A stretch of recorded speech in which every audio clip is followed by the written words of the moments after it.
வணக்கம். இன்றைய முக்கிய செய்திகள். சென்னையில் மேலும் 125 மின்சார பேருந்து சேவையை துணை முதல்வர் உதயநிதி ஸ்டாலின் அவர்கள் தொடங்கி வைத்தார். அரசியல் கட்சிகளின் பொதுக்கூட்டங்கள், பேரணி உள்ளிட்டவற்றிற்கான வழிகாட்டு நெறிமுறைகள் ஜனவரி 5ஆம் தேதிக்குள் வெளியிட தமிழ்நாடு அரசிற்கு சென்னை உயர்நீதிமன்றம் உத்தரவிட்டுள்ளது. தமிழகத்தில் வருகின்ற 4 நாட்களுக்கு வறண்ட வானிலை நிலவும் என்று வானிலை மையம் தகவல் தெரிவித்துள்ளது. சென்னை கிண்டியில் உள்ள ஒருங்கிணைந்த வேலைவாய்ப்பு அலுவலக வளாகத்தில் அனைத்து வேலைவாய்ப்பு மற்றும் தொழில்நெறி வழிகாட்டு மையங்கள் சார்பாக நாளை தனியார் துறை வேலைவாய்ப்பு முகாம் நடைபெற உள்ளது. செபி உள்ளிட்ட 3 சட்டங்களை ஒருங்கிணைத்து பங்குச்சந்தையை ஒழுங்குபடுத்த புதிய மசோதா அறிமுகப்படுத்தப்பட்டுள்ளது. பல்கலைக்கழக மானியக்குழு UGC வருகின்ற டிசம்பர் 31ஆம் தேதியன்று தொடங்க உள்ள தேசிய தகுதி தேர்விற்கான பாடவாரியான தேர்வு தேதியை வெளியிட்டுள்ளது. 22 கேரட் ஆவண தங்கத்தின் விலை சவரனுக்கு 480 ரூபாய் குறைந்து 1 சவரன் 99,040 ரூபாயாகவும் 1 கிராம் 12,380 ரூபாய்க்கும் விற்பனை செய்யப்பட்டு வருகிறது. இதனைத் தொடர்ந்து 1 கிராம் வெள்ளியின் விலை கிராமிற்கு 3 ரூபாய் குறைந்து 1 கிராம் வெள்ளி 221 ரூபாய்க்கு விற்பனை செய்யப்பட்டு வருகிறது. தமிழ்நாட்டில் வரைவு வாக்காளர் பட்டியல் இன்று வெளியிடப்பட உள்ளதாக தகவல் வெளியாகியுள்ளது.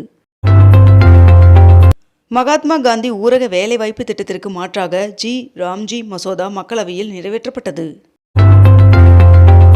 ஈரோடு மக்கள் சந்திப்பு நிகழ்ச்சியில் போக்குவரத்து மற்றும் பாதுகாப்பு உள்ளிட்டவற்றை சிறப்பாக ஏற்பாடு செய்திருந்த தமிழக காவல்துறைக்கு தவேக தலைவர் விஜய் அவர்கள் நன்றி தெரிவித்துள்ளார். மகாத்மா காந்தி தேசிய கிராமப்புற வேலை உறுதி சட்டத்தை ரத்து செய்து அதற்கு பதிலாக ராம்ஜி என்ற புதிய சட்ட முன்வடிவை கொண்டு வந்ததற்கு எதிர்ப்பு தெரிவித்து முதலமைச்சர் மு.க. ஸ்டாலின் அவர்கள் பிரதமர் நரேந்திர மோடி அவர்களுக்கு கடிதம் எழுதியுள்ளார். டெல்லியில் பாரத் கால் டாக்ஸியை ஜனவரி 1ஆம் தேதி முதல் அமல்படுத்தப்பட உள்ளதாக தெரிவிக்கப்பட்டுள்ளது. திருவெற்றியூரில் மீன்பிடி துறைமுகத்தில் கடல்சார் உயரடுக்கு படையினை கொடியசைத்து தொடங்கி வைத்தார் அமைச்சர் RS ராஜகண்ணப்பன் அவர்கள்.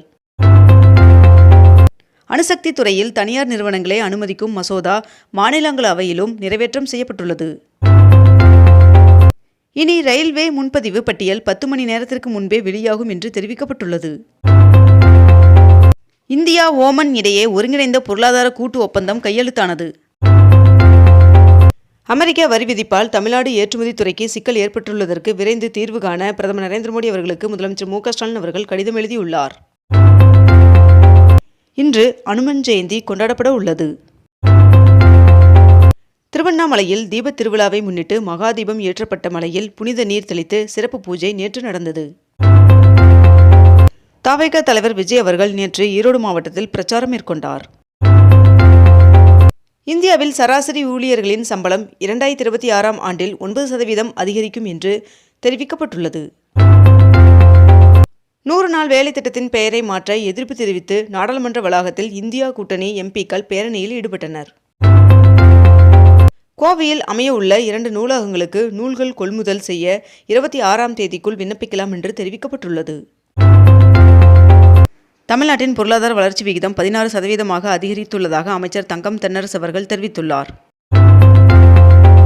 சேலத்தில் கோவில்களுக்கு சொந்தமான 800 ஆண்டு பழமையான கல் மண்டபங்களை பழமை மாறாமல் புனரமைக்க ஹைகோர்ட் ஆணையிட்டுள்ளது.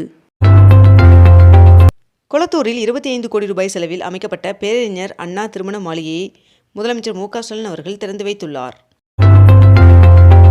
மகளிர் சுய உதவி குழுக்கள் தயாரிக்கும் பொருட்களின் கண்காட்சியை துணை முதல்வர் உதயநிதி ஸ்டாலின் அவர்கள் தொடங்கி வைத்துள்ளார். மார்கழி மாதத்தை ஒட்டி திருப்பதி ஏழுமலையான் சுவாமி கோவிலில் இன்று முதல் சுப்பிரபாத சேவைக்கு பதிலாக திருப்பாவை சேவை நடைபெற உள்ளதாக தெரிவிக்கப்பட்டுள்ளது. கனிமொழி MP தலைமையில் 11 பேர் கொண்ட சட்டப்பேரவை தேர்தல் அறிக்கை தயாரிப்பு குழு திமுக சார்பில் அமைக்கப்பட்டுள்ளது. சிறுபான்மையினர் ஆணையத்தின் 38 மாவட்ட கள ஆய்வு அறிக்கையை முதலமைச்சர் மு.க. ஸ்டாலின் அவர்களிடம் சமர்ப்பிக்கப்பட்டுள்ளது. கிறிஸ்துமஸ் மற்றும் புத்தாண்டு விடுமுறையை ஒட்டி உதகைக்கு வரும் சுற்றுலா பயணிகளுக்கு கட்டுப்பாடு விதிக்கப்பட்டுள்ளது. 2026ஆம் ஆண்டிற்கான ஜல்லிக்கட்டு போட்டிக்கான வழிகாட்டும் நெறிமுறைகளை தமிழ்நாடு அரசு வெளியிட்டுள்ளது. டெல்லியில் காற்று மாசு அதிகரித்துள்ளதால் அரசு மற்றும் தனியார் அலுவலகங்களுக்கு 50% ஊழியர்கள் மட்டுமே வர டெல்லி அரசு உத்தரவிட்டுள்ளது.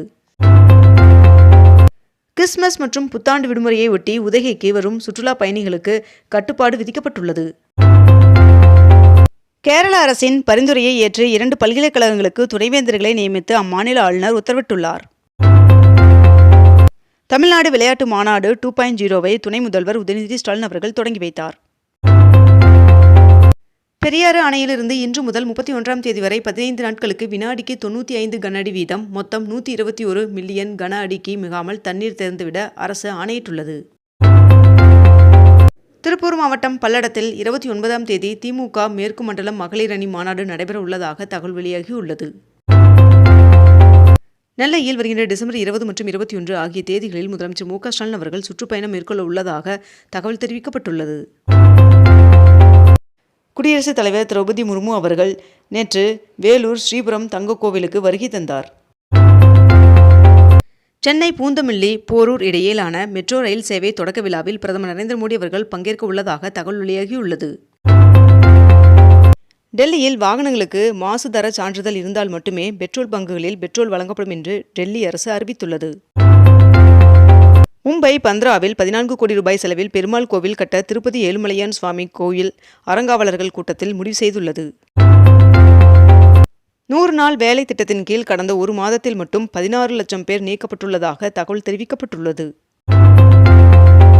திருவல்லிக்கேணியில் உள்ள பிரசித்தி பெற்ற ஸ்ரீ பார்த்தசாரதி சுவாமி கோவிலில் வைகுண்ட ஏகாதசி பெருவிழாவை முன்னிட்டு டிசம்பர் 30ஆம் தேதி அதிகாலை 5 மணிக்கு சொர்க்கவாசல் திறப்பு நிகழ்ச்சி கோலாகலமாக நடைபெற உள்ளதாக தெரிவிக்கப்பட்டுள்ளது. மேற்கு வங்கம் மற்றும் புதுச்சேரியில் வரைவு வாக்காளர் பட்டியல் வெளியிடப்பட்டுள்ளது. சென்னை விமான நிலையம் அருகில் 39 கோடி ரூபாய் மதிப்பீட்டில் தமிழ்நாடு ஹஜ் இல்லம் அமைப்பதற்கு முதலமைச்சர் மு க ஸ்டாலின் அவர்கள் அடிக்கல் நாட்டினார். நேஷனல் ஹெரால்டு வழக்கில் சோனியா காந்தி மற்றும் ராகுல் காந்தி அவர்களுக்கு எதிரான அமலாக்கத்துறை புகாரை ஏற்க டெல்லி நீதிமன்றம் மறுப்பு தெரிவித்துள்ளது. மேற்கு வங்க மாநிலத்தில் SIR பணிக்கு பிறகு 58 லட்சம் வாக்காளர்கள் நீக்கம் செய்யப்பட்டுள்ளனர் என்று தகவல் வெளியாகியுள்ளது. மண்டல பூஜைக்கு ஐயப்பன் சுவாமிக்கு அணிவிக்கப்படும் தங்க அங்கி ஊர்வலம் 23ஆம் தேதி ஆரன்முளாவிலிருந்து புறப்படுகிறது. சட்டமன்ற தேர்தல் காரணமாக முன்கூட்டியே ஏப்ரல் மே ஜூன் மாதங்களுக்கான 6 கோடி பாமாயில் பாக்கெட்கள் 60 டன் துவரம்பருப்பு 60 மெட்ரிக் டன் சர்க்கரை கொள்முதலுக்கான ஒப்பந்தம் கோரியுள்ளது தமிழக அரசு. சென்னை மாநகராட்சியில் கடந்த ஓராண்டில் அபராதங்கள் மூலம் 9 கோடி ரூபாய் வசூல் செய்யப்பட்டுள்ளதாக தகவல் வெளியாகியுள்ளது. சென்னை மெட்ரோ 2ஆம் கட்ட திட்டத்திற்கு 2000 கோடி ரூபாய் கடன் வழங்க ஆசிய வளர்ச்சி வங்கி ஒப்புதல் வழங்கியுள்ளது. முத்தமிழ் பேரவை அறக்கட்டளை சார்பில் நடைபெறும் முத்தமிழ் பேரவையின் இசை விழா மற்றும் விருது வழங்கும் விழாவில் கலைஞர்களுக்கு முதலமைச்சர் மு க ஸ்டாலின் அவர்கள் விருதுகளை வழங்கினார். இத்துடன் இன்றைய தலைப்புச் செய்திகள் நிறைவடைகின்றன. மேலும் இதுபோன்ற அண்மை தகவல்களை உடனுக்குடன் தெரிந்து கொள்ள அக்னிபூ சேனலை சப்ஸ்கிரைப் செய்து கொண்டு தொடர்ந்து இணைந்திருங்கள். நன்றி, வணக்கம்.